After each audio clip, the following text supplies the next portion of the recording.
I used to believe smiles meant kindness. I learned the hard way that some smiles are masks worn by people who are quietly stealing everything you are.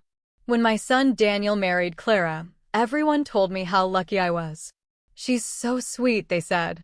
She treats you like her own mother. At first, I believed it.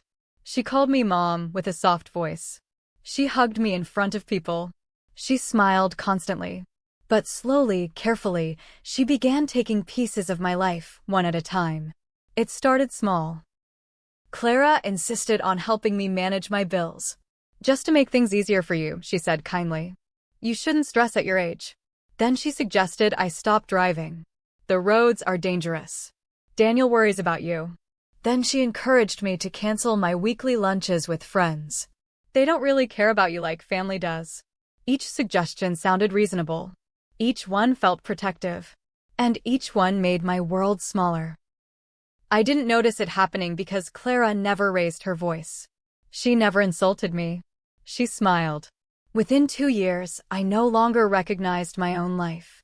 My friends stopped calling because I always declined. My bank statements came later and later. My car keys disappeared for safety.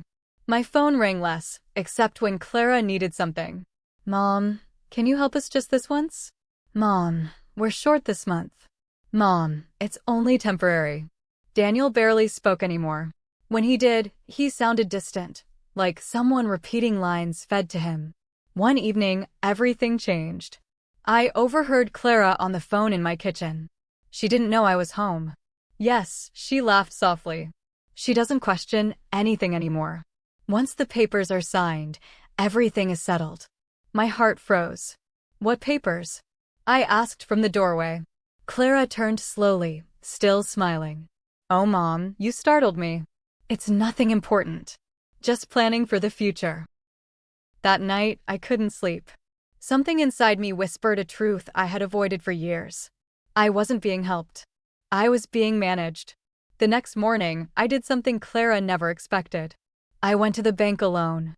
The manager looked surprised to see me without my daughter-in-law. Mrs. Harris, are you all right? I need full access to my accounts, I said. And I need to know who has authority over them. What I discovered made my hands shake. Clara had added herself as a secondary contact. She had initiated paperwork for financial control. Not legal yet, but close. I felt sick. I wasn't confused.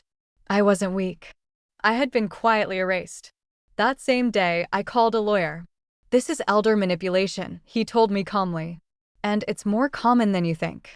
Together, we acted fast. We removed Clara's access. We froze pending documents.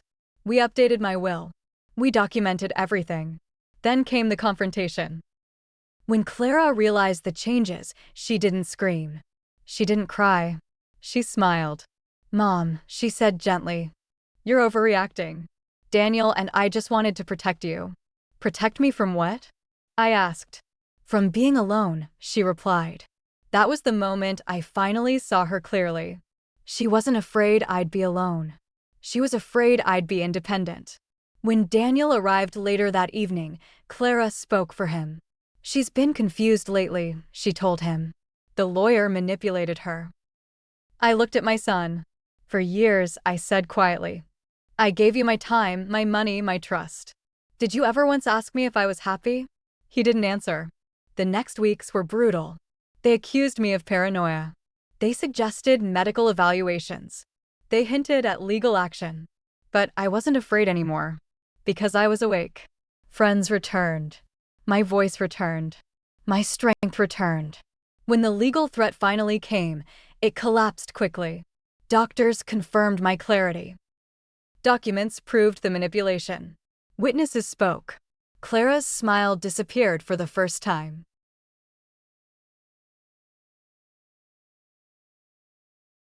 The court dismissed everything. And something else happened too. Daniel stopped coming. At first, that hurt. Then it didn't. Because peace replaced pain. I reclaimed my life piece by piece. I drove again. I laughed again. I traveled. I lived. People ask me now if I regret standing up for myself. No. What I regret is how long I stayed silent. Smiles can hide intentions. Kind words can be weapons. And sometimes, the most dangerous theft isn't money. It's your freedom. But once you take it back, no one can ever steal it again.